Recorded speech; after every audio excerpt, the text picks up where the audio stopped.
Hey everyone, it's Tanya Howard again here from Altruistically Yours. This particular training will talk about retaining and recognizing volunteers in your organization. So why is retention even important? Retaining your volunteers is the key to success in your organization. There's no point in being good at recruitment if you can't actually keep the volunteers coming back. Recruitment is a solution to the problem of not having enough volunteers. Retention is a way to avoid the problem altogether. This training will cover aspects of retaining and recognizing volunteers. Volunteers choose to stop volunteering for many reasons. Some are beyond the control of an organization or of the volunteer. Others are not.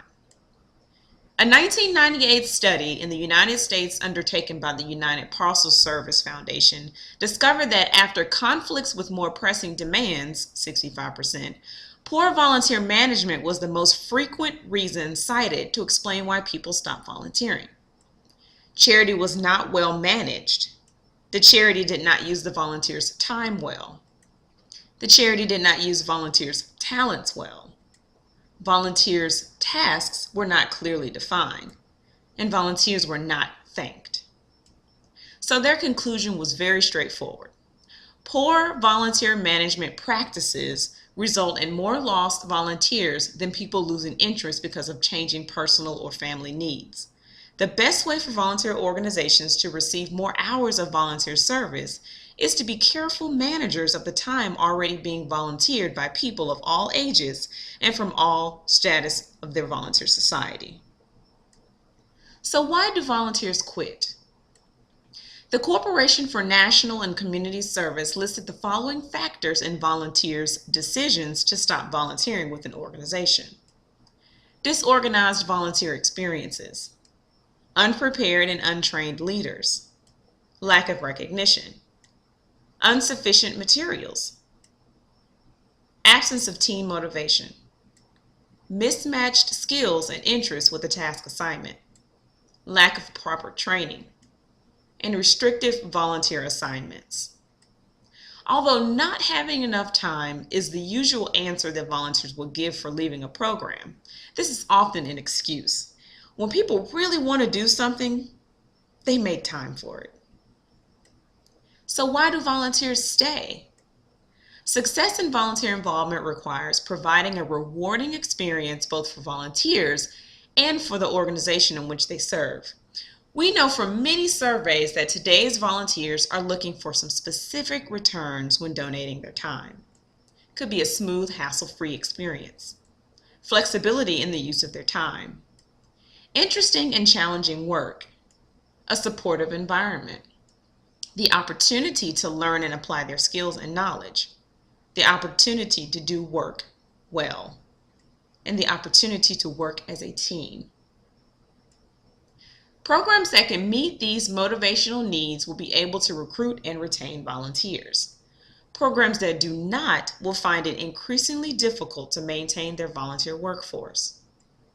In a sense, these expectations create the basis of what is called a motivational paycheck for the volunteers, one that is important and vital to them as monetary paycheck is given to any paid person. So what is a motivational paycheck? It's the currency of volunteering is the work, the rewards, and the great feelings of helpfulness. It is this distinction that leads most volunteers to need more feedback and more day-to-day recognition and appreciation for their contributions than paid employees. A truism of volunteering is that no one volunteer wants to fail. Volunteers can have a sense of failure if they do not receive feedback on their work. This is including advice on how to do better, or if they do not receive recognition for their work.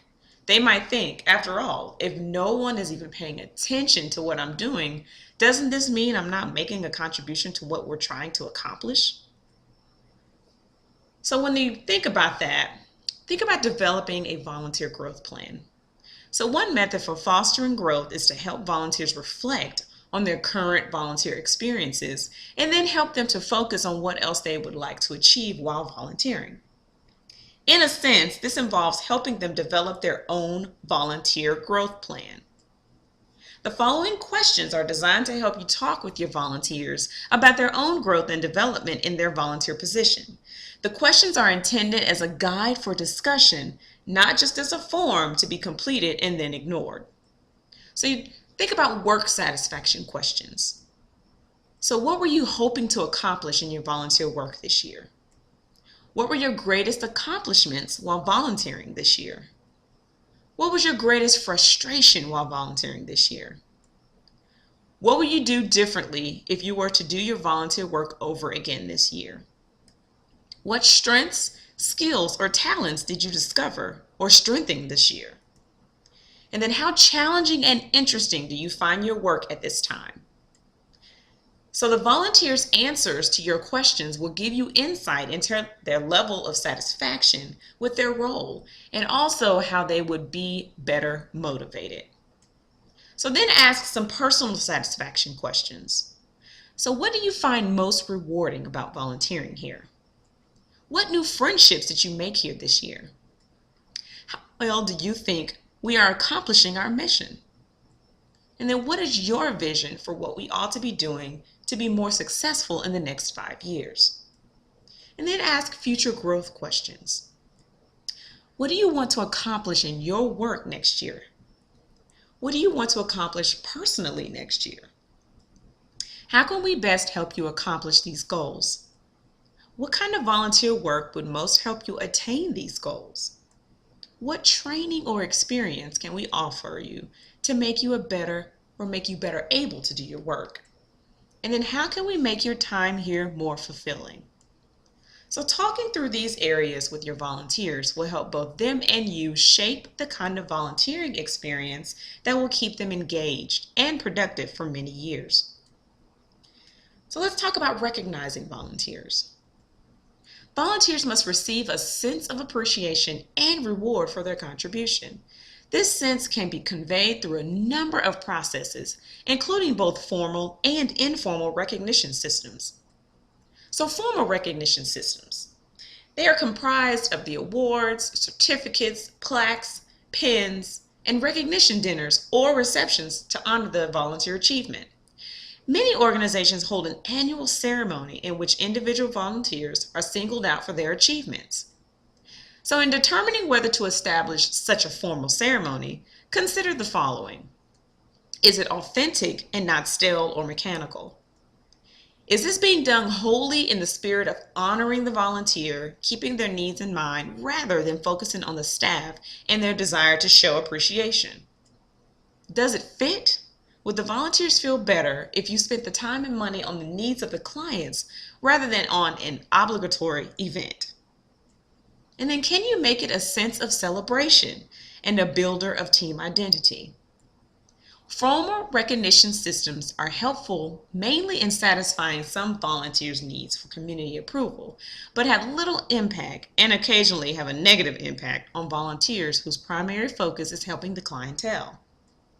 These volunteers may very well feel more motivated and honored by a system that recognizes the achievements of their clients while also recognizing the volunteer's contribution toward those achievements.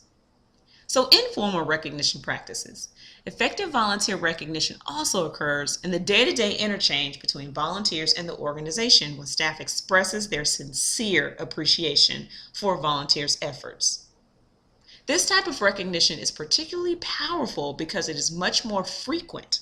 A once-a-year event cannot compare to 365 days of good working relationships. So, ideas for recognition.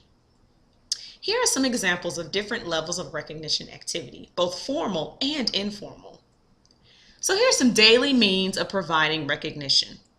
Saying thank you, telling them they did a good job, inviting them to join you for coffee, asking for their opinions, greeting them in a friendly way, showing interest in their personal interests or asking about their families, bragging about them to others in their presence, jotting small thank you notes to them, having a refreshment with them after work, saying something positive about their personal qualities, ensuring that volunteers receive equal treatment to that of staff. So here's some intermediate means of providing recognition. involving volunteers in decisions that affect them, providing refreshments at volunteer meetings, sending a note of appreciation to volunteers' families, letting them put their names on the products they produce, writing them a letter of commendation, and keeping it on file for later use, inviting them to be on important task forces or committees, posting graphic displays showing progress towards targets, writing articles about them in newsletters or newspapers, having your agency or project director write them a letter of thanks, celebrating major accomplishments, featuring them on your website with news of their accomplishments, involving them in informal chats with organization leaders, posting photos of volunteers at work on an office bulletin board, and then taking them to lunch. So here's some major means of providing recognition. Making special caps, shirts, belt buckles, or lapel badges honoring the group. Encouraging volunteers to write a report about some situation they dealt with. Giving a plaque, certificate, or trophy for being best volunteer, most improved results, etc. Updating and improving the equipment they need to do their work. Allowing volunteers to increase their skills by attending training. Recommending the volunteer for promotion to do more responsibilities. Celebrating the volunteer's anniversary with the organization. Getting their picture in the paper for astounding accomplishment. Getting a local radio or TV station to mention or interview them. Giving additional responsibilities and a new title. Purchasing ads in the media to thank them. Putting up a banner celebrating a major accomplishment. Honoring them for years of service to the organization. Improving their office space. Enlisting them to train staff or other volunteers. Involving them in project planning processes. So if all else fails, do things correctly. When volunteers end their service to an organization, they often will say it is because their life is very busy, that they have other commitments, or that they just don't have the time. These excuses should be treated as such. They are commonly a substitute for the volunteer conveying more unpleasant facts, that the volunteer experience is unrewarding, that the volunteering is too much of a hassle, or that the volunteer does not trust the organization. In fact, if the volunteer experience is sufficiently compelling, people will make time to volunteer. The final answer to volunteer retention and recognition is quite simple. Operate a well-managed program. Volunteers, like the rest of us, tend to make rational decisions about the allocation of their time. They will strive to spend it in settings where they obtain value. This value may be the social aspects, the work objectives, the situational settings, or a combination. Programs that enable volunteers to do good work in a good setting with good people are uniquely positioned to provide this sense of value and accomplishment, and often can do so in ways that paid work settings cannot. The principles of good volunteer management described throughout this training outline actions that can enable a volunteer program to provide this positive environment. If you need more resources on retaining and recognizing volunteers for your volunteer program, email Tanya at altruisticallyyours.com.